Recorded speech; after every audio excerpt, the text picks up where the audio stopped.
1390 AM, The Fan.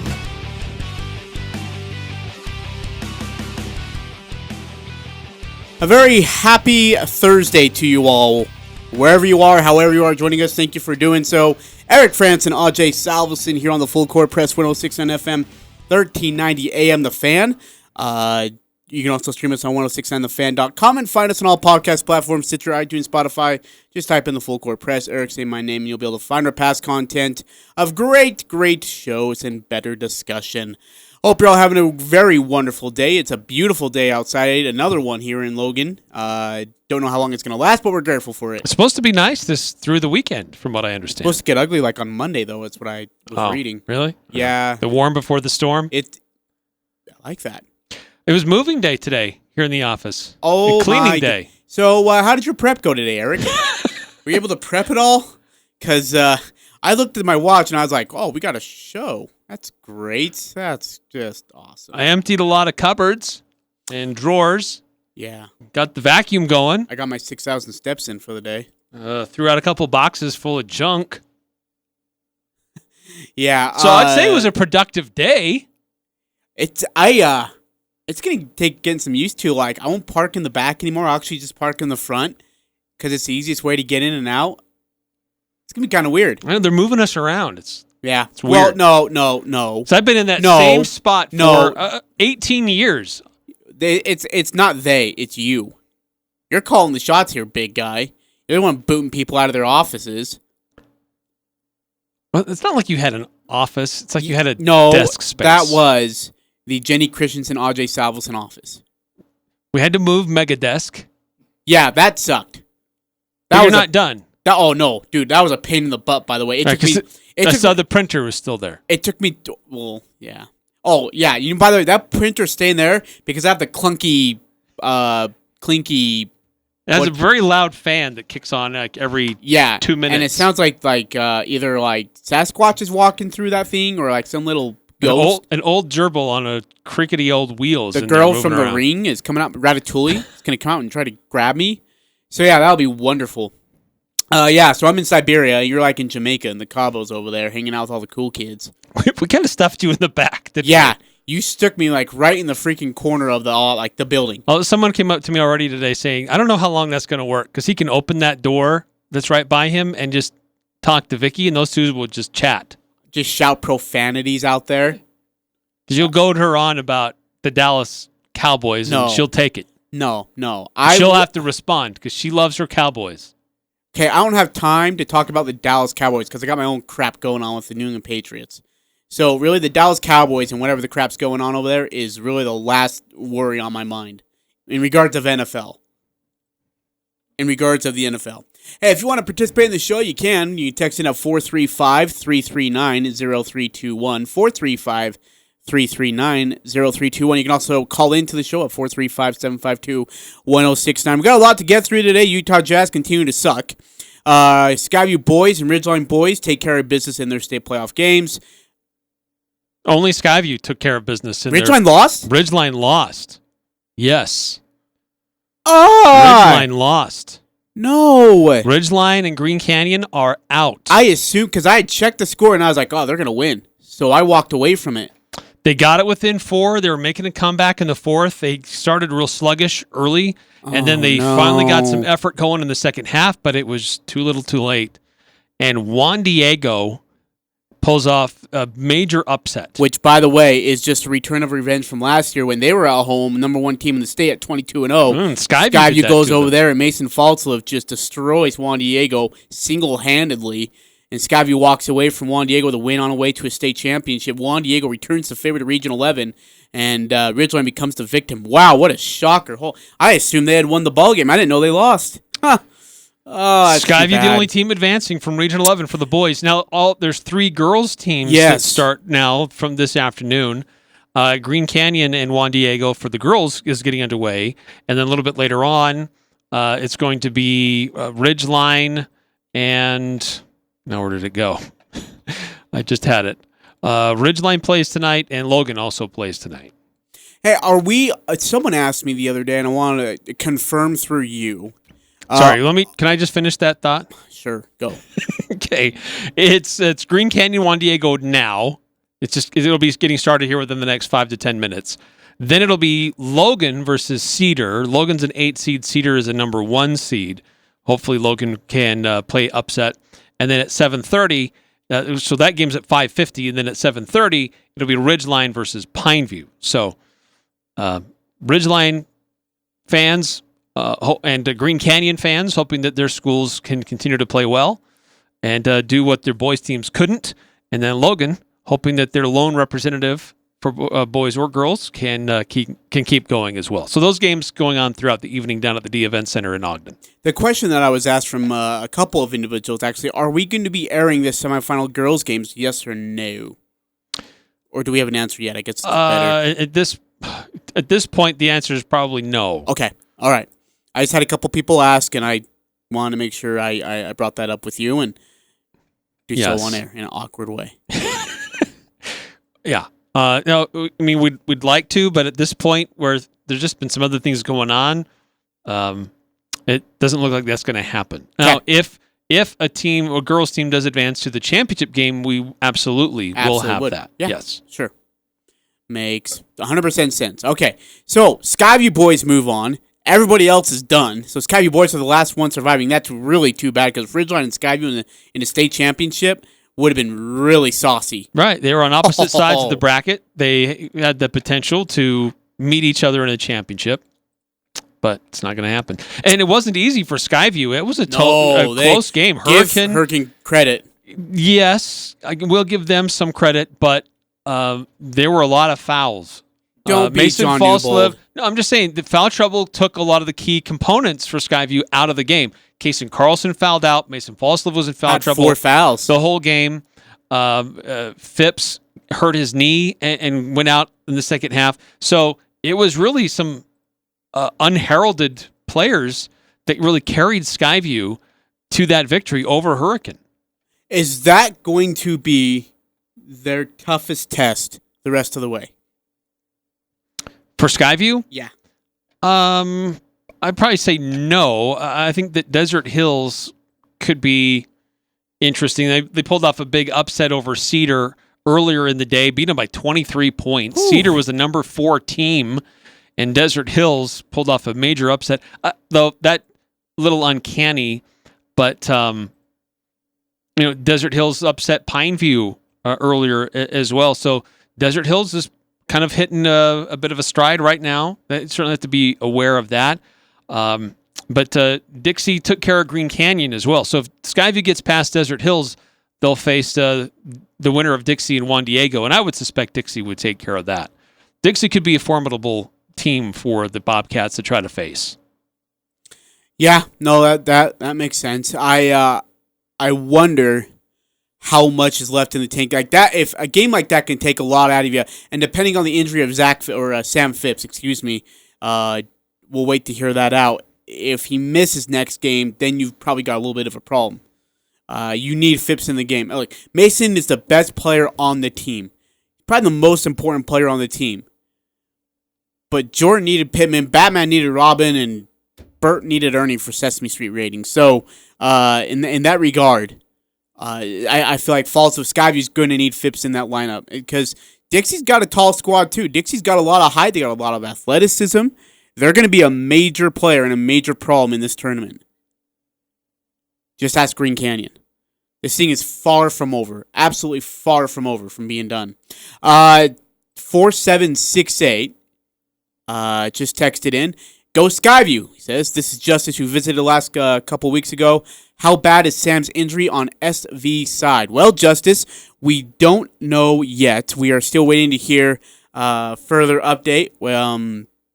Probably won't know till tomorrow, if it would be my guess, until they get home. Yeah, I haven't heard. I'm not going to speculate. Not going to speculate. I know he was taken immediately to the locker room, but I haven't heard anything since. Was he able to limp off on his own, or did they? I don't know. Okay. All right. Fair enough. We're going to try to get Hurricane John Newbold to join us. Okay. To give us kind of a recap of the day, because he's been down there watching a lot of these games. We'll have the Skyview game tomorrow, and so he can give us a preview of Desert Hills, because that was the game that was concluding right before Skyview started their game. That was the early morning game. What time is that game at? Skyview Desert Hills will be tomorrow on 7? this station at 5:50 is when it tips off. Oh.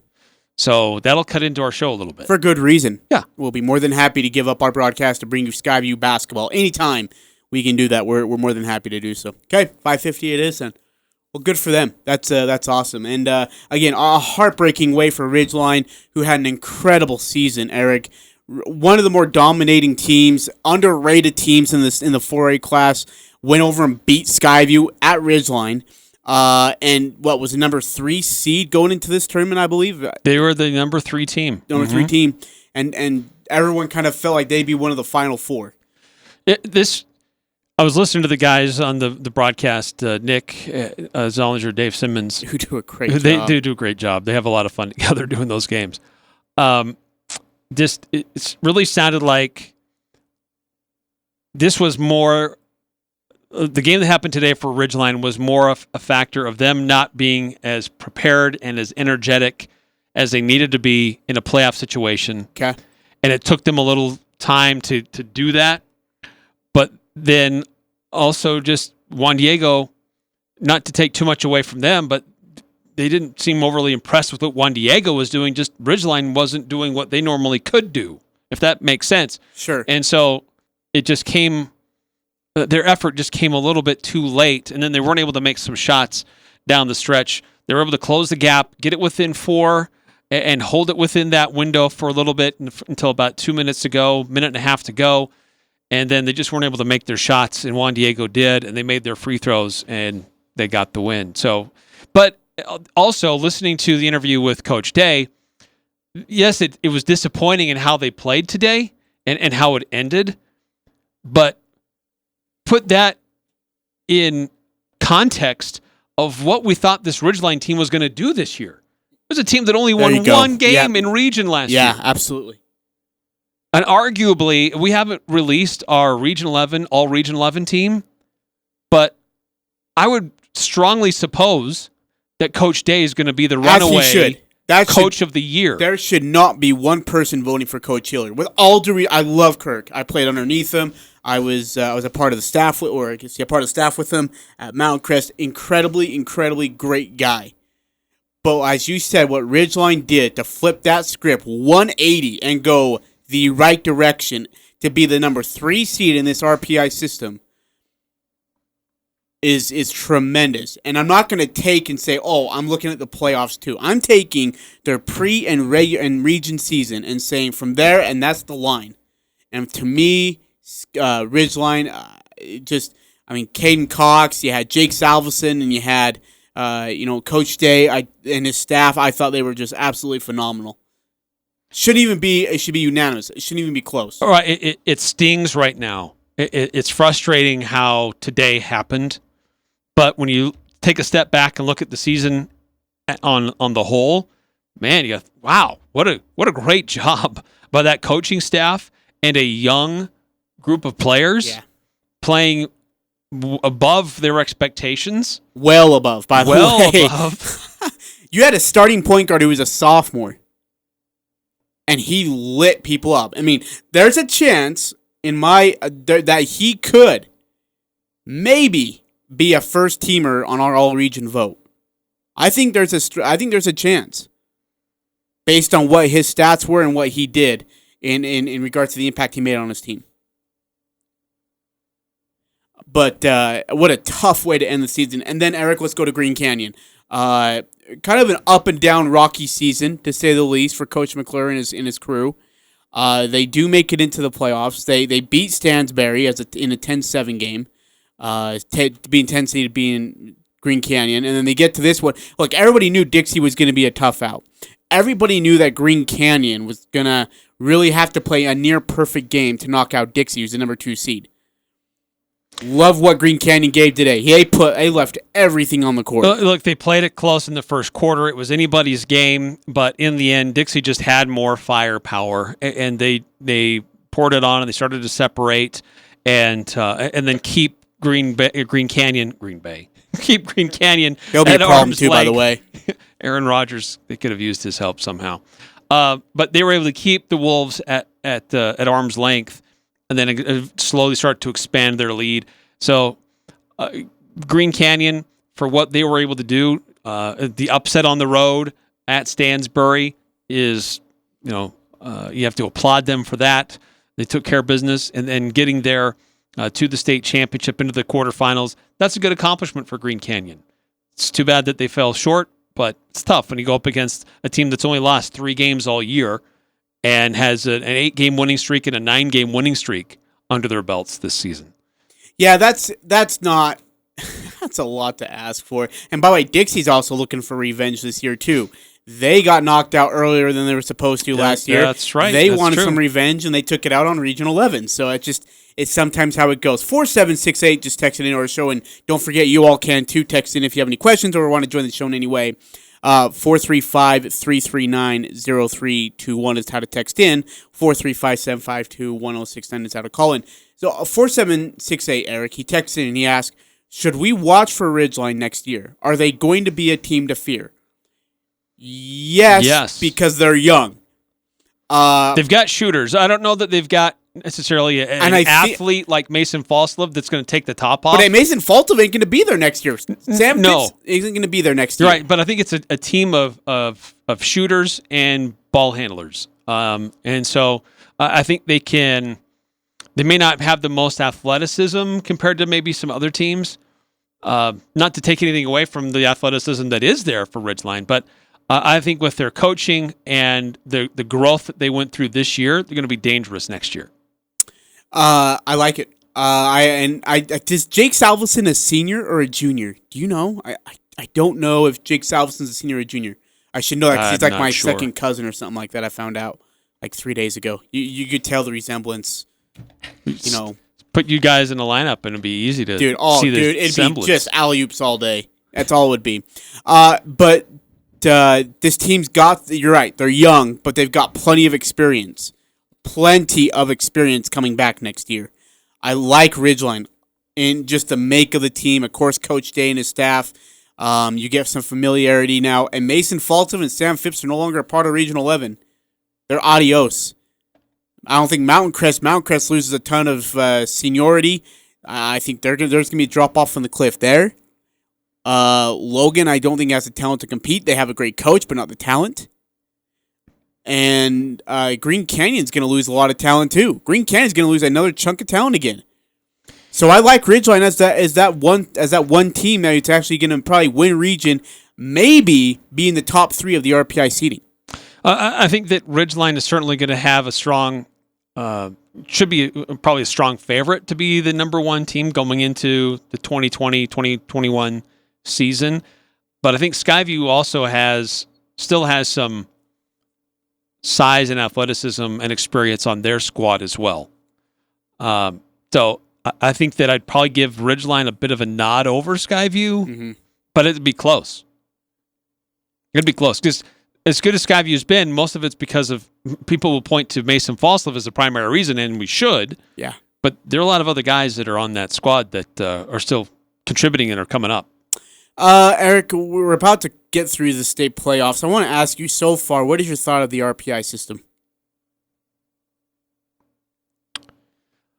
I thought it was interesting with football. I was most interested to see how it would work for basketball because you have a larger body of work to formulate. Yeah. That's the right term. Yeah. I think it's a little weird that you're playing region teams right away in the playoffs. Yeah. Because it wasn't just Region 11 that happened to. Region 9 had that happen a couple different times. Yep. But in the end, I like it because it's all about what you did on the body of your season. It is a little funky that you don't have a second season where you can kind of work through some things in your non-region to play with lineups and rotations and go play some tough teams that you don't think you're going to win, but they're going to help you work through a few things or play some really soft teams just to get your guys some confidence. It really changes the whole philosophy for the whole season, which is different. There's pros and cons to both. But in the end, for its inaugural year, I like how it worked because it still has the better teams advancing and being seeded properly based on what they did in the regular season, rather than saying you're the number 2 team in your region, regardless of how good you were or how good your region was. This is how you're going to be forced into this situation for who you play in the next round. That's a great thing you bring up there. I'm kind of interested to see what baseball does. For example, Mountain Crest is going to be playing Bishop Gorman in baseball, and then another team from Arizona who I believe is ranked 3rd, 4th in the state. Like their schedule is really tough in out of region play or non-region play, but they also have a few gimme games, and then what the region does in baseball. I think there's 2 teams, and it's a runaway. I think it's Green Canyon and Mountain Crest battling for the region championship, and everyone else is just there. How does that hurt Mountain Crest? Or does it? I mean, do they get the same respect that Scab you got? But in baseball, you can lose more games, too. In baseball, you can lose a ton of games. And you can go through a 3-game series and go, Coach Hansen used to always tell us, you can go 2-3, and that's pretty dang good. Only once did we ever go 3-0 in every single region game, and we were undefeated going into the state playoffs. But to go 2-3 is incredible. And I'm looking forward to see how that will affect baseball more than I did basketball. But it works. Yeah. I think baseball does. I mean, you talk about large body of work. Baseball has that. You're going to have a 3-game series versus every team in the region, plus your out-of-region schedule. And like teams like, and Green Canyon's got a pretty tough schedule as well, but I think Mountain Crest has a tougher schedule with some very notable names, not just in the state, but also in the whole entire country.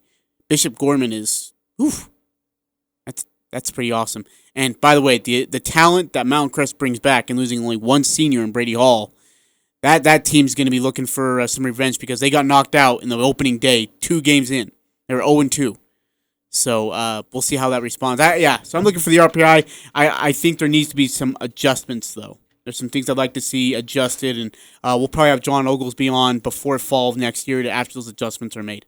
Yeah, it's a new system. It's taking people some time to get used to it. It's going to take a year or 2 to work out scheduling and how that affects the rankings and looking at how that's going to affect where you're at down the line at the end of the year. Because you have to try to look at what does this team look like this year that we may play out of region. Where were they last year? What might they look like this year? It takes some time to work through that and how that may affect where you want to be ultimately. So I think it's going to take some time for the coaches to kind of dial it in, like how they try to play that game with RPI, with scheduling. But also, I think there's going to be some conversations about tweaking from the UHSAA point of view as well as how it's implemented, because it's new for the state of Utah. Other states have been doing it for quite some time, and that's where they looked to get examples. But they seem to be liking it and working well for them. So it's just new. It's going to take a little bit of time to get used to. Maybe some minor tweaks here or there, but in the end, I like it, and I think it's working out like they intended it to. That's a great point. All right, going to take a break. Coming up, Utah State football has released their 2020 schedule. Not every game's Saturday. We have a couple of early weekend games. We'll guess the times. We'll give our predictions. We'll give our thoughts. Love to hear yours as well. 435-339-0321 is how you text in. The cost of the text is pending your contract with your service. So if you have limited texting, you can text us as many times as you want. In fact, if you want to, you can send single individual text to spell Eric Frandsen's name if you wish. That is totally fine. We approve if you wish. Okay. You can also call in at 435-752-1069. You don't sound too thrilled about that. Hey, you know what? Also, what? On the other side, I've got your Pick 6 gift. We're going to do Pick 6 later on in the show today. Oh, so it only took you a full 7 days to So it took me a bit, but it'll be worth it. So that's coming up. Okay, the last time you said it was worth it, you freaking gave me a romantic novel. Which, by the way, I did finish reading.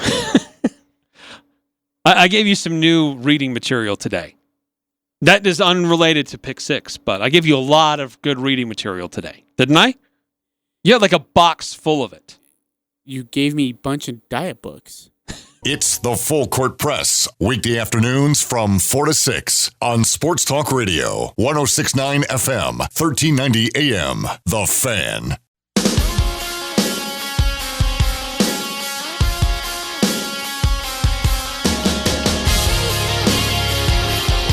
Eric Frandsen and Ajay Salvesen here on the Full Court Press. 4:29 your time here on a Thursday. It's February 27th. Oh, by the way, since I got a quick second, happy birthday, Mom. I haven't called her yet. Well, I did call her, but she didn't answer. Your mom's birthday's today? Yeah. Hey, it's the best day to have a birthday. Why? Happy birthday, Ajay's mom. If it's your day Happy today, birthday, Tyler Riggs. If you know my mom, tell her she's great. It's her day. It's her day on today. 106.9 The Fan. Tyler Riggs, he's a Full Court Press alum. It's his birthday today. Man, he's pretty salty on Twitter, too. He can be. Yeah. I don't follow him, but it pops up on my Twitter feed every now and then. I'm like, dude, calm Sometimes he's rated down. TVMA. Breathe. No. Jeez, calm down. My niece, it's her birthday today. It's your niece's birthday? Yeah. What's your niece's name? Allie Calandra. All right, Allie Calandra. I feel like you're making this up. Happy birthday, Allie Calandra. Yeah. Should we look up Andy Lund? It's his birthday today. Let's see. What athletes? Old buddy, high school buddy of mine. Wait, who is that? Andy Lund. It's his birthday Andy today. Lund. Why do I know that? No. Dude. Another classmate of mine back in the day, Connie South. It's her birthday today. All right, today's birthdays, Eric, are some of the greatest ever. Jack Gibson, Raymond Berry, Chick Foles. Oh, wait, those are from like early 1900s. And, nobody else is... Oh, wait, yeah, there's a few people celebrating birthdays today. Here we go. Yeah, we're all right. Deuce Staley, right? Former back for the Eagles. Oh, really? Okay. Yeah, it's his birthday today. Cool. Tony Gonzalez. Really? Tony Gonzalez? Yep. It's his birthday, so happy birthday. And that's about it in regards to people that were really cool. So like I said, it's a good day to have a birthday. Happy birthday, everybody. Thank you. Including my mom. Thank you. It's my birthday today, too. That's what I was saying. It's the best day to have a birthday. Wait, is it really your birthday? Yeah, it is, actually. See, and the intern brings in something really nice for my birthday. Okay, no. I got a whole jar here of macadamia nut, chocolate macadamias. Milk chocolate salted caramel clusters. They're delicious. It's got a ribbon on it. He was very thoughtful. What did you get me, Ajay? Dude, you didn't tell me it was your birthday. I don't have Facebook, so I don't know you anything. You should know. We've been doing this gig for a while now. Look, dude, I've got so many birthdays to celebrate today. Like, I got my mom's. 5338, it's also his daughter's birthday. Hey, way to go. So, happy birthday, 255 or 5338's daughter. That's right. Like I said, it's that the best is day awesome. to have a birthday. Yeah, so look, I've been focused on 5338's daughter's birthday. I'm focused on my mom's birthday. It's really been a lot. It's been a ton for me. So, yeah. By the way, I want to thank 4768 for doing exactly as I asked of you. Do you have the text line open over there? Doing exactly what I asked of you? Yes. They did exactly what I asked of them. And I'm so grateful. He spelled out Eric Frandsen. As for your birthday present, so my birthday gift to you is to spell Eric Frandsen in a text message. And they did, to 435-339-0321. So thank you, 4768. Oh, there's a lot of texts coming in there. Oh, wow. He did a letter for each text. Yes. That's very clever. That is your birthday gift from me and 4768. Thank you, 4768. And Ajay. You're welcome. You're absolutely welcome. I'm glad your essay went well. Oh, his essay? Yeah, his essay did go well. Yeah. Awesome. Good. Well, you know what? I was a big reason why. I know they wanted to sit down and really pick my brain, and I was able to spend some time with them. So really, yeah, I thought they spent most time with me. No. This was another justice that I was able to sit down and talk to and spend some quality time with, and so that's Justice Court. No, we don't give out last names, Eric. It was Justice. Okay, it was that one kid. Hey, since we're in the giving mood, I want to give you my pick six gift right now. We haven't done the pick six just yet. 533. I'm really happy it's your daughter's birthday. That's awesome, actually. That makes my day. Okay, it's already over there for you. It's just on to your right, just under the table, in that black bag. What in the name of Are You There Market? It's me God, is this? Yeah, yep. It's already over there. So it's a nice bag that's got some good things in there. Just let us. You have to tell our listeners as you pull them out. There's a lot of goodies in there. This very unthoughtful gift is... It's very thoughtful. There's a lot of stuff in there. Together we achieve the extraordinary. Compliments of Cashflight Radio Group. It's a notebook with a calculator in it that doesn't work anymore. It does work. No, it doesn't. I'm pushing on. This is from 1995, Adam the intern. Can't freaking charge 1995. It's really nice. All right, let's see here. We got a 1995 95.9 KLZX calculator book that has a calculator that doesn't work, so that's 2 calculators. So you give me toys that don't work. There's a pen in there too. There's a pen in there, and it looks like it's been chewed apart by Brad Stone. That's great. Thank you. Memories. I'm making memories here. Wayne Estes, A Hero's Legacy, one of the greatest West all-time greats in collegiate basketball book. See? There's good stuff in there. That actually might... Wait, is this like a fictional book? No. That's actually a really cool book. Don't touch... Okay, we'll put that aside for now. Yeah, don't mock that one. That one's good. Adam, the intern, we got a gift for you. Listen, you gave us some macadamia nuts for our gift. We give you, in return, a gift from us. Here is a 2012 BYU football season almanac. Okay, something that you can remember some of the great history because they suck so bad now. So this is to help bring back good. That has one of your favorite players in it. Which one is that? Kyle Van Noy. Oh, I love Kyle. Yeah, but you gave it away now. Greatest linebacker ever to play in the state of Utah. I know Utah. how much you love him, so I put that in there for you. Shut up. A few seconds of panic. A sports writer plays in the NFL. I don't know what this is actually supposed to be. This is, great stuff. Is great this Darren reading Rovell material. kicking a football. Really interesting material there for you. Okay. I was thinking of you. Okay. And let's see what else we got here, Eric. This is thrilling radio right here. Never stop. Oh, I thought that said something else. Never stop pushing. My life from a Wyoming farm to the Olympic medal stand. Rulon Gardner. Yeah, book from Rulon Gardner. Wow. See, there's some good stuff in there. Man, okay, wait. We got one more thing though. It's an interesting story. We got an M&M bowl. I can put your treats in there. Okay. I guess you could put some of these macadamia. If I gave you some of these macadamia clusters, which you should, because Adam told me that was 60% for me. I didn't give any out. There were no percentages. Oh, Rulon Gardner. Seconds. Wayne Estes. All good stuff. Was that it? Was that everything? Yeah. Garbage can says thank you. What? No, come on now. There was good stuff in there. Quality stuff. The calculators didn't even work.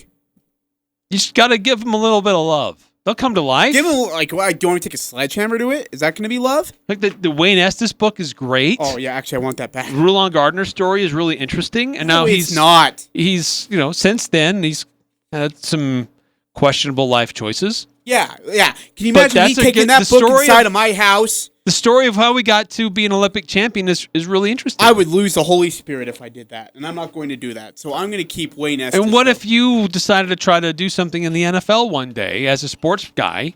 You got a book that tells you someone's experience through that. Don't never refer me to the sports guy ever again.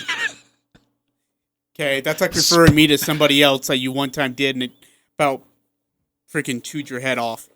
And this back's pretty nice.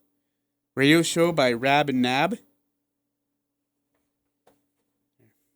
Garbage can's full. RAB and NAB. Garbage can's full. We need to take it out after intern. That's your job. Make sure you empty that out by the end of the day. Riley Nilsson. We don't say those words around this valley. Kind of. It's still bitter to a lot of Aggie fans. It's still very bitter. He was a great high school product. Oh, he was incredible. He just made bad decisions later down the road. Very bad decisions.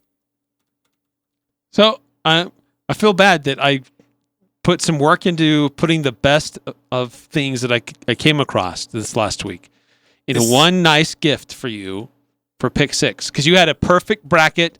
I was going to go above and beyond. and give you some really nice stuff. Where did you find that stuff?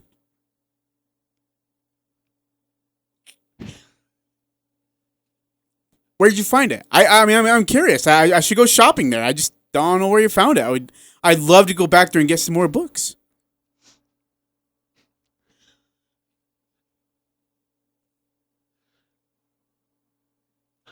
I'm just curious. Where did you find? I don't know what's so funny. I'm just at. You can find it at your local bookstore. It doesn't matter who you root for. The Full Court Press has all the high school sports covered. The Full Court Press. Connect with us on Facebook, Twitter, and online at 1069thefan.com.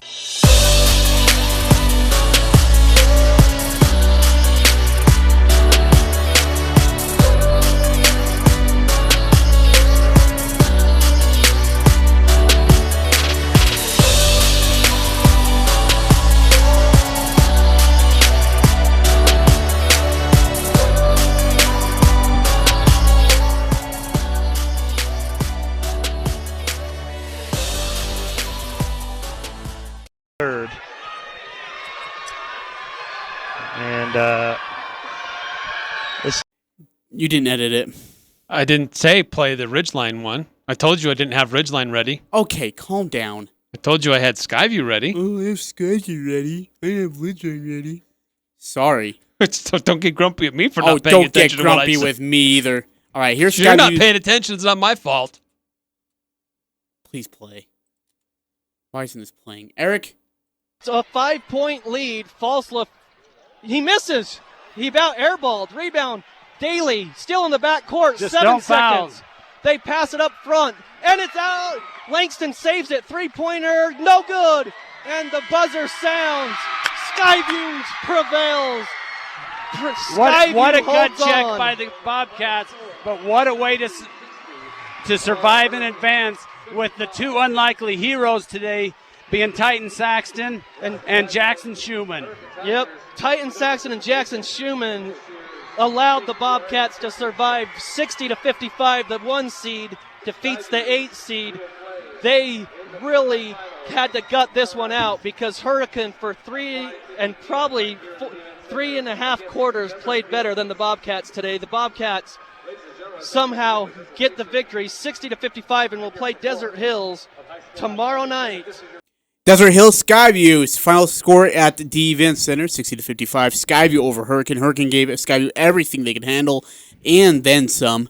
Skyview comes away with the win. Ridgeline and Green Canyon fall short.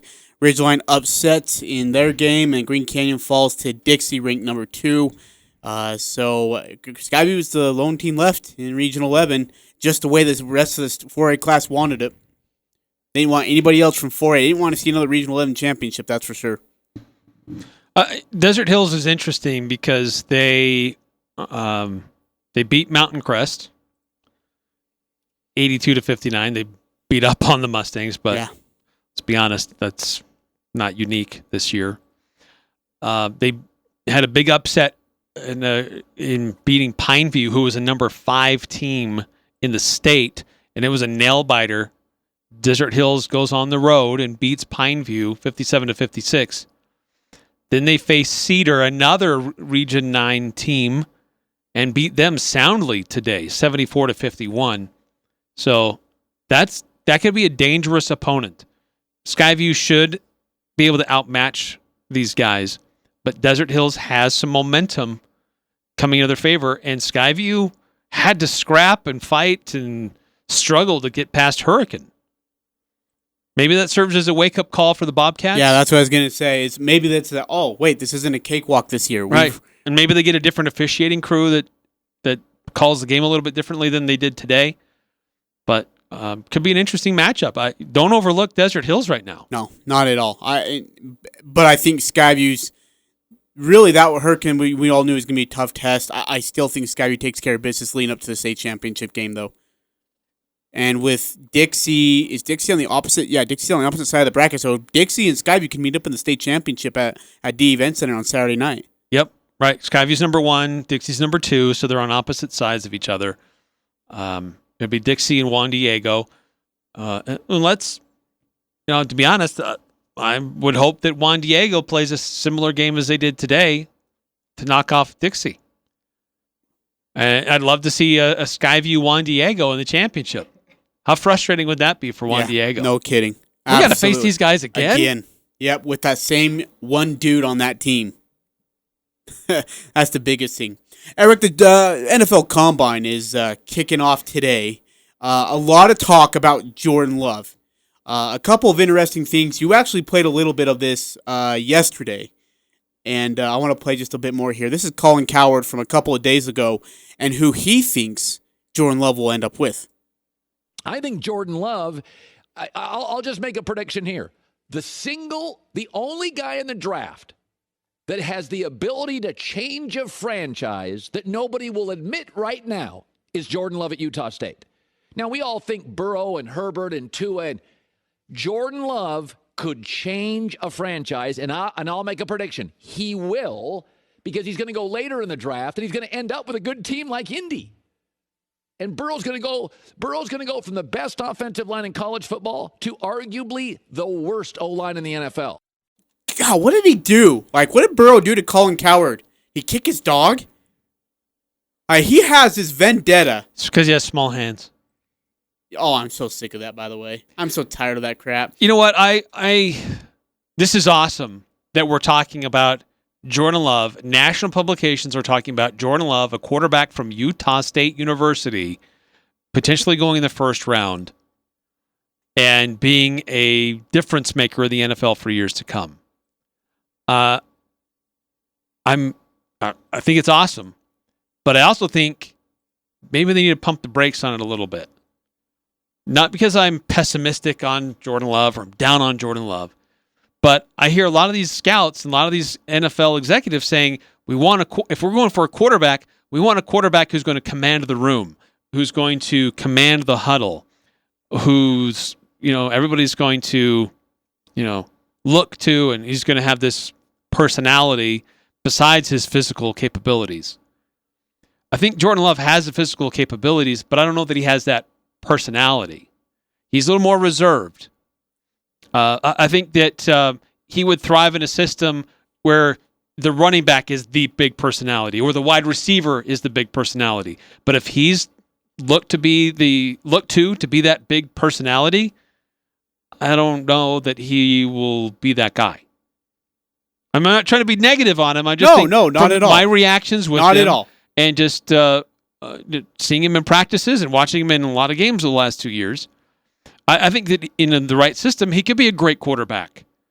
But I think it would need to be in a system where where the attention, the alpha personality is someone else on the team. Fair enough. Because I don't think he's going to be that guy. Fair enough. Because even with Utah State, I'd say Gerald Bright was the alpha personality for the Utah State offense. Dude, not even close either. Like light years away from. I mean, if anybody else was even close to him in that regard.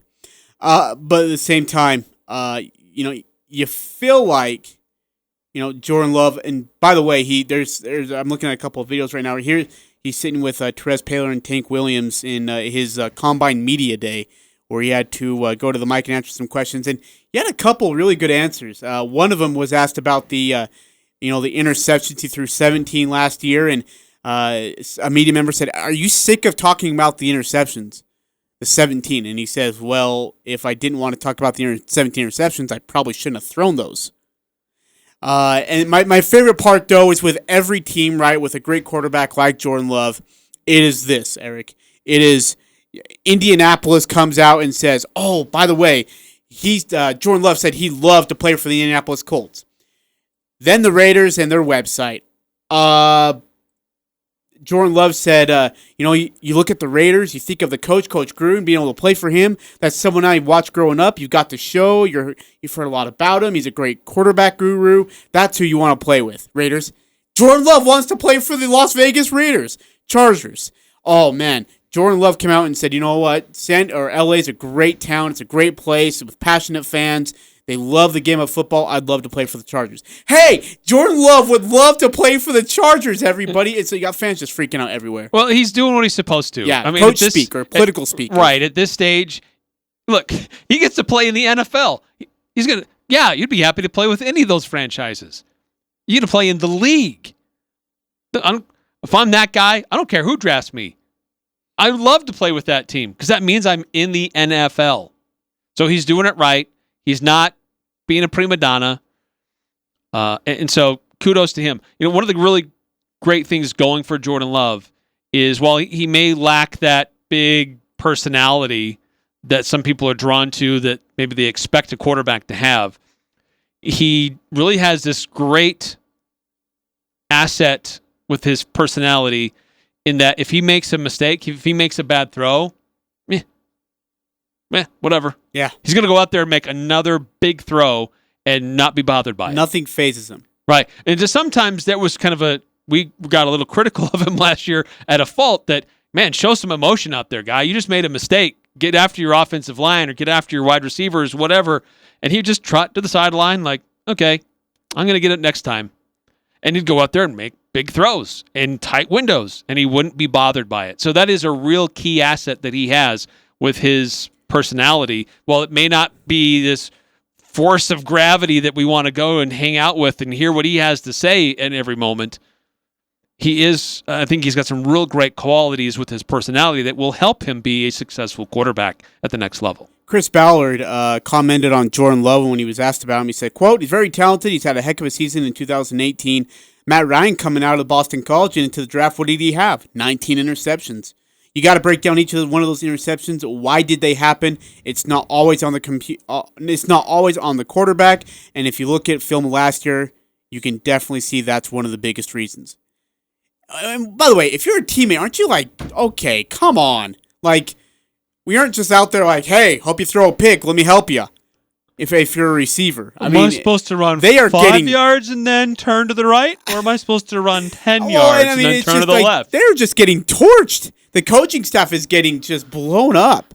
It's incredible. But for Jordan Love, there is a lot of hype around him right now, and there's some teams salivating. According to Bucky Brooks of NFL.com, he has him going to the Raiders, Eric, as the 12th pick in the draft.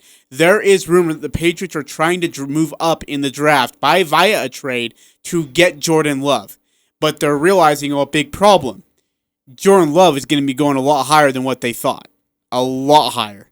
And it's hard to go from 30 to 15 in the NFL in a draft, especially when you have guys like Joe Burrow, Tua, and Jordan Love on the draft board. And Justin Herbert. Oh, yeah, that's another guy. And Chase Young. And let's not forget the other dynamic players that are not quarterbacks that are going to be hot products. I mean, there's a lot of really, really good wide receivers in this class. There's some really good tight ends, let alone the dynamic linemen that these NFL squads are going to be salivating over in the first round. So it's fun to have this level of discussion about a Utah State player. We talked about this before. This level of interest in a USU player probably hasn't existed since the Olsen brothers. Yeah, easily. Name me any athlete in any sport that got this level of interest since the Olsen brothers. It's been a while. It's good to have it, though, like you said. It's really fun to have it. We got to take a break, come back, wrap up the first hour, and get ready for the second hour on the Full Court Press. It's Eric Frandsen and Ajay Salvesen coming up next. The second hour of the Full Court Press, including Utah State's football schedule. What does it look like?